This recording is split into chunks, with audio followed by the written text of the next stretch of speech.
And I want to start actually with two quotes from 2012 and 2013.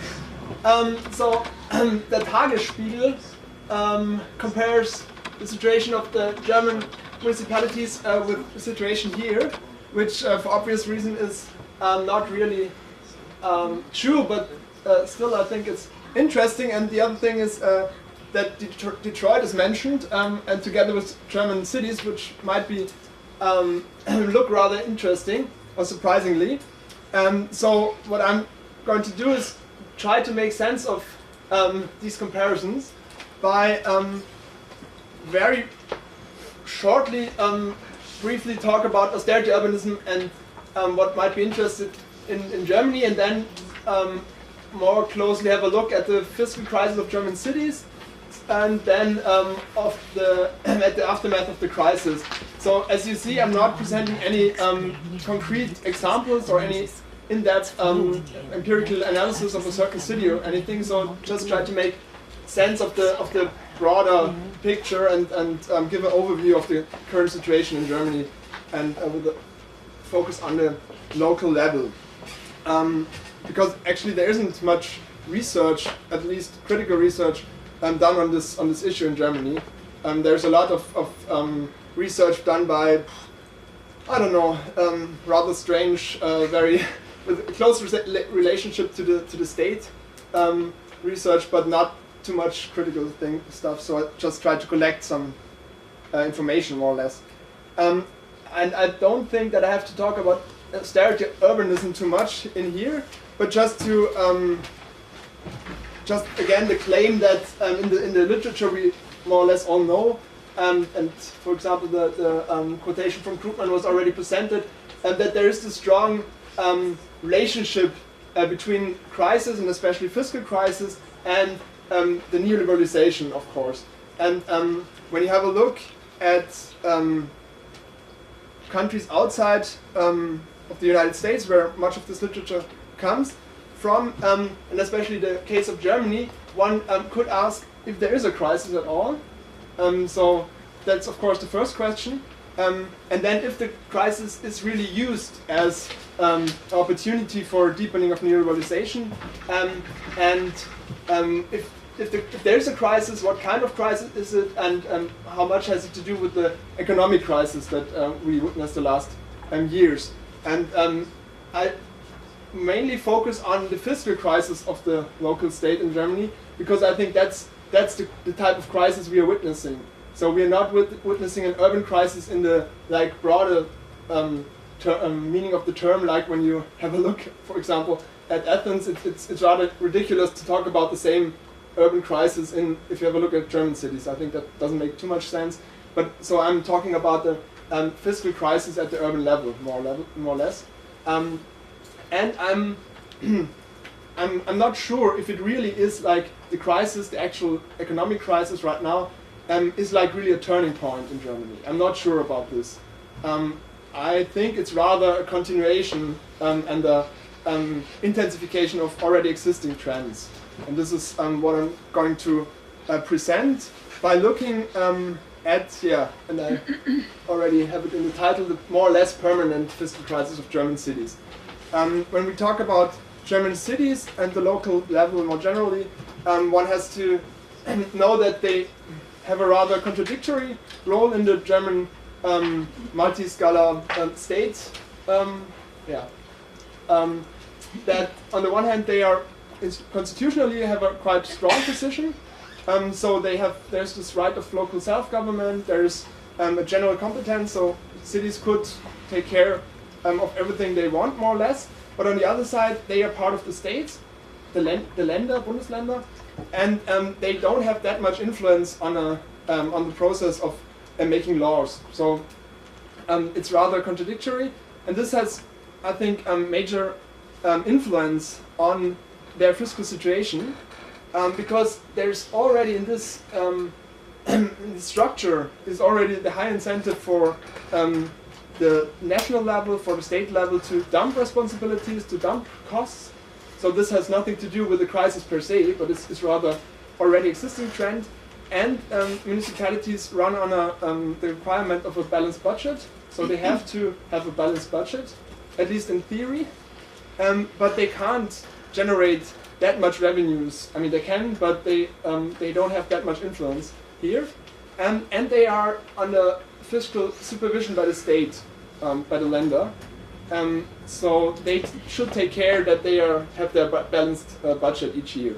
And last point, there is in theory no possibility, or people think that there can't be a bankruptcy, because the idea is, or the implicit assumption that state and national level take care of the debt if it's too high. But the main point is that if municipalities are indebted, then the fiscal supervision by the state takes care of their budget or has certain limitation restrictions and all that. So that's the reason why debt is important here. And of course there's a political decision, but under these circumstances, the fact that the debt of German municipalities is rising, and this starts here with 2000, and you can see a sharp increase, especially here, of course. There seems to be a certain impact of the crisis, but this is debt in the more general debt. But the more important thing is that many municipalities, if they can't balance their budget, what they do is they take short-term loans to balance it each year. And because this is state supervision more or less allows this, which is contradictory in itself. But as you can see here, the gray bar, that's the short-term loans taken by the municipalities, and this is starting from the early 1990s, rising very sharp, no matter how the general general budget is balanced, because the red one is the balance its budget each year, so even if they are in plus, still the short-term loans rise. So this is of course very, very general, and one important thing is that if I talk about municipalities here, I don't talk about the city-states, that is Berlin, Hamburg and Bremen, they're excluded here, but I'm talking mainly about cities, because as you can see here, this is a map of Germany, these short-term loans are concentrated very much in the urban areas in the northwest of the country. So it's mainly the old industrial areas, former harbor places, the Ruhr area, Saarland and Rheinland-Pfalz, and Hessen. The south of Germany isn't affected very much, so of course this is the place where everything is very fine, where milk and honey, whatever. And interestingly, also the eastern part of Germany isn't affected that much. Of course there are huge problems there, but not with debt. Debt is not the main problem. They have shrinking cities and everything, but concerning the debt question, the northwestern part of Germany is mostly affected, and you can say the same here. These are the cities with more than 50,000 inhabitants that are most indebted, and again, it's rural area and here, so this is more or less the same picture. So why is this growing deficit occurring? I think there are a couple of reasons, of course. One is rising expenditures, especially in, of course, these older industrial areas where we have all kinds of effects of socioeconomic restructuring, and social spending, that it's getting bigger. And you can see it here, like the red line is the social spending of the municipalities. But, and this is very important, this is not because social spending is increasing per se, but rather because of scalar dumping of social spending. So it's not that in Germany there's more and more money put into social welfare or whatever, but rather the opposite. But it's just like municipalities bear like the more and more of this expenditures. And I think even more important is the fact that there are huge losses of revenues due to neoliberal tax reform, starting again, and Bernd already mentioned the Red-Green coalition starting in the late 1990s, and they had a couple of reforms, and as you can see here, this is the impact of these reforms. And the red one is taking together all the losses per year due to these tax reforms on all scales of the German state. So it's in the last years about 50 billion euros each year are lost due to these tax reforms on all scales of the German state. And the blue one is about the municipalities. You can see it's not that much compared to the other scales, but it's still in the last years almost 10 billion each year lost due to these tax reforms. And this is more or less the same, like if they're running a deficit, then it's more or less exactly that amount of money that they don't have. So what we see is more or less actively produced underfunding of municipalities in Germany. And this is true especially for cities, because it's there where the welfare dependent are concentrated and so on and so forth. We know this. And there's the social infrastructure and all of that. So the consequence of this is that we already had, and this is true before the crisis, the economic crisis hit Germany, quite a couple of consequences for indebted municipalities. So there was always the strong pressure by the state supervision to cut expenditures. Like in 2006, there were a third of all cities in Northern Westphalia were running an emergency budget, where they are not allowed to make any investments except for the obligatory ones. So they are not allowed to do what they want, but rather they are just limited to pay for what they have to pay. And all kinds of austerity measures were taken, were done already before the crisis.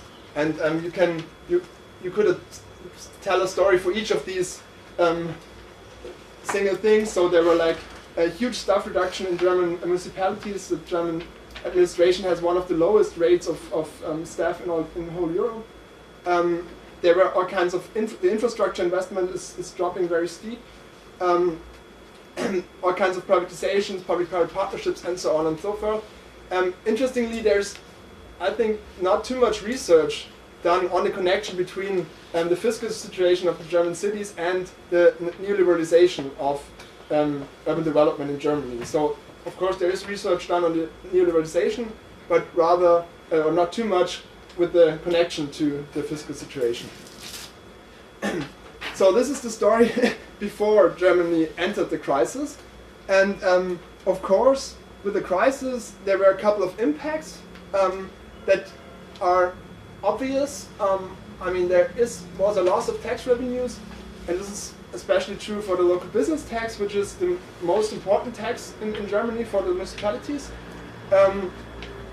And of course, higher social spendings because of unemployment, social problems, and there were a couple of cities, or really many cities, that actually lost a couple billions of euro due to very risky financial deals.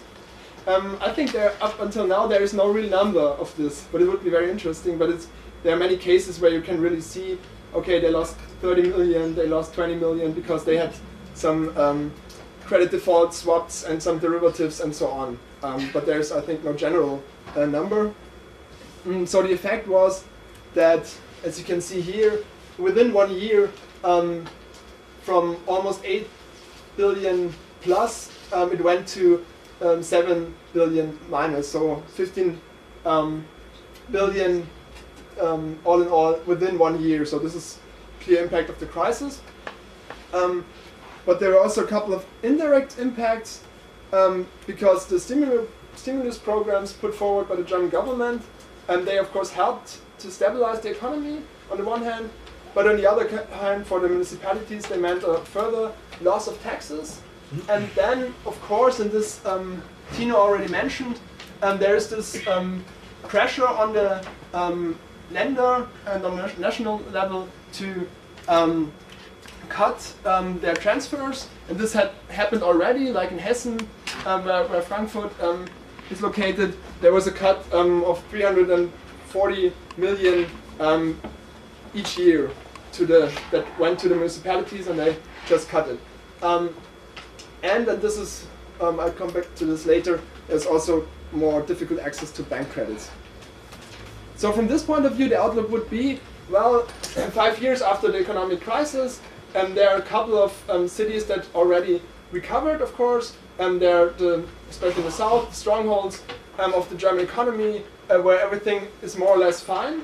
And on the other hand side, you have the weak cities that are in a continual decline. And from this perspective, of course, we have more or less business as usual austerity, like we've seen in the last 15, 20 years. But of course, something changed, and you could call it austerity 2.0. There are some changes that I think that point in the direction of a real change, but it's too early to say it, or I haven't done research yet. So it's just not very well documented up until now. But there are some indicators that show that there is a change, especially in the way the austerity is handled, is governed by the different scales. One thing that is interesting here is that we have in several states now what they call municipal bailout funds that operate more or less like an IMF program. So the lender give money to the most indebted cities and municipalities, and these commit themselves to budget consolidation, so to austerity. And this is interestingly done by contract. So they have to. It's even more pressure than with the normal state supervision. So it's a contract that they sign, and they say, yeah, we guarantee to reduce our deficit up until 2019 to so that we have a balanced budget then. This just started like in 2012, 2013. The first payments were made, so it's too early to say what exactly the consequences will be. But up from now, we can see that there's no sustainable relief of debt, so it's just not enough money to really help the cities. But of course, the creditors get protected because they get their money back very easy. It means empowerment of the state supervision of the city treasurers, so they get even stronger than before. And we can expect, of course, more austerity urbanism. But there are a couple of cities that are strong enough to negotiate these terms of the contract. So it's not yet clear if they can manage to somehow escape these contractual commitments to consolidation. Second thing that is interesting from my point of view is the emergence of emergency managers. We know this from Detroit, for example, where this happens right now. In Germany, they have a long history. Back in the early 1930s, there were many of them, like more than 500. And this was one first step in the direction of an authoritarian state in Germany. Right now, most of them are just consultant, so they have no formal decision-making power, but they advise the local governments to do this and to do that. And of course, they act as the emergency manager says, in most cases. But as we can see in the experience from 2006 to 2008, there are also some conflicts, and sometimes some of them at the first resigned because they were not able to really cope with the local situation. And now there's a new wave in the last 2 years in several countries of these consultant emergency managers. And there's one case of a real emergency manager that is takes the municipality in the de facto receivership, and this is in case in Nideggen in North Rhine-Westphalia. He actually finished his job 3 days ago or something. He was very successful. He raised the local taxes. He closed down the public toilets because they were too expensive, and did some other major things. And he was in the he had the budget under his control. So there was no local democracy anymore in the field of fiscal politics.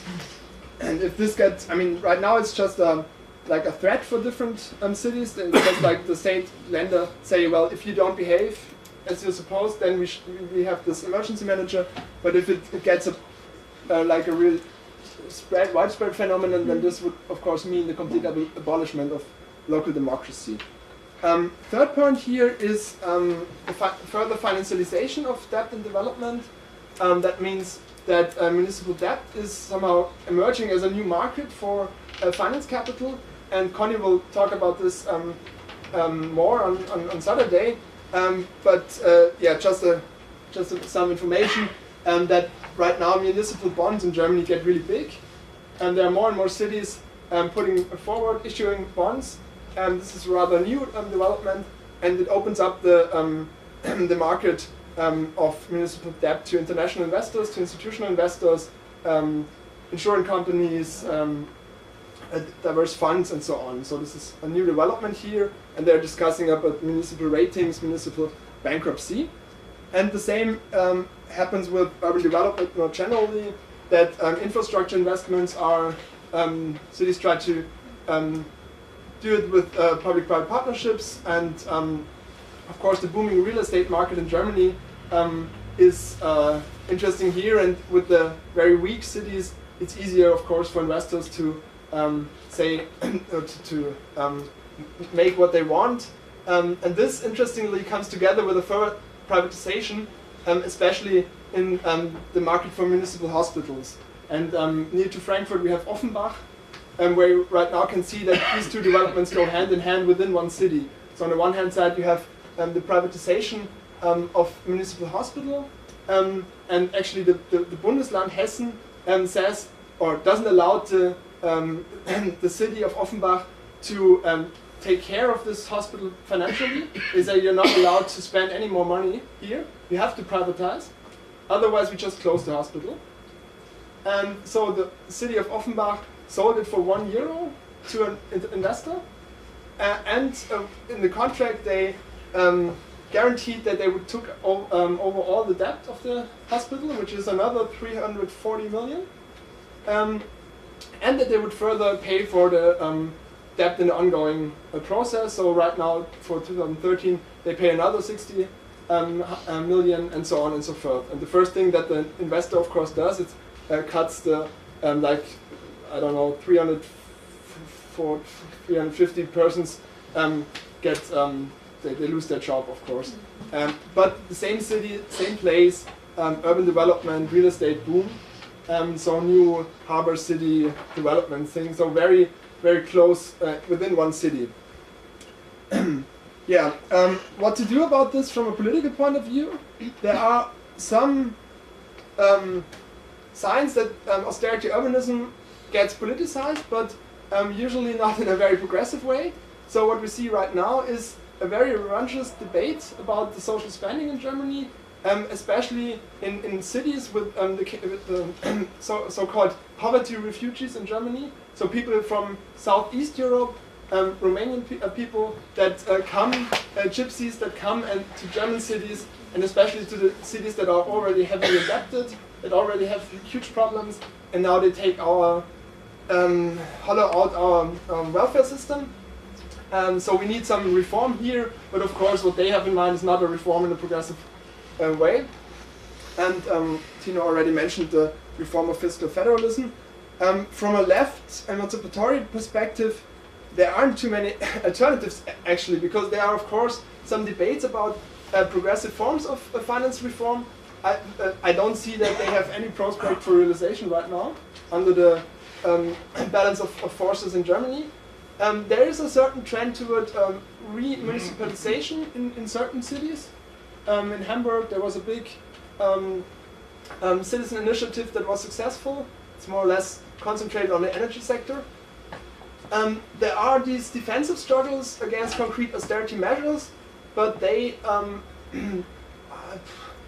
don't have much success right now, and it's getting even harder for citizen initiatives to put forward their arguments, because what the courts are saying is that if you don't have an alternative concerning the financing of certain infrastructures and so on and so forth, you're not even allowed to raise a citizen initiative. So this is there, you can see that there's clearly austerity against democracy. So they're not even allowed the minimum standard of democratic ways of put forward some arguments or anything.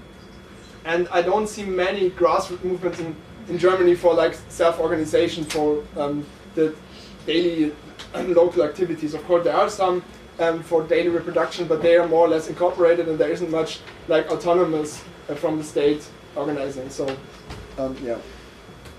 So to conclude, I think German cities are in a crisis, but it's a fiscal crisis. It's not yet a social crisis, a political crisis in a more broader sense. I think that there's an intensification of already existing trends. The new forms of austerity governance are.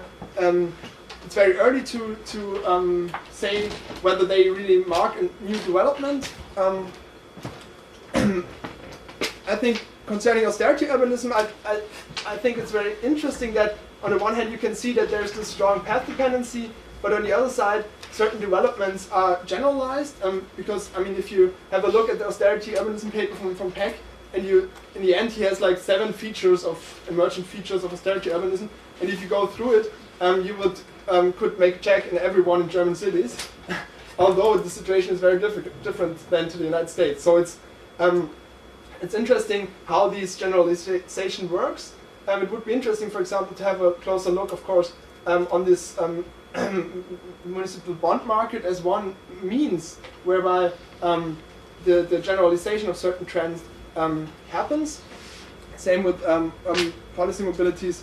And last slide, to look out for on different levels for like the simultaneity of boom and crisis in Germany.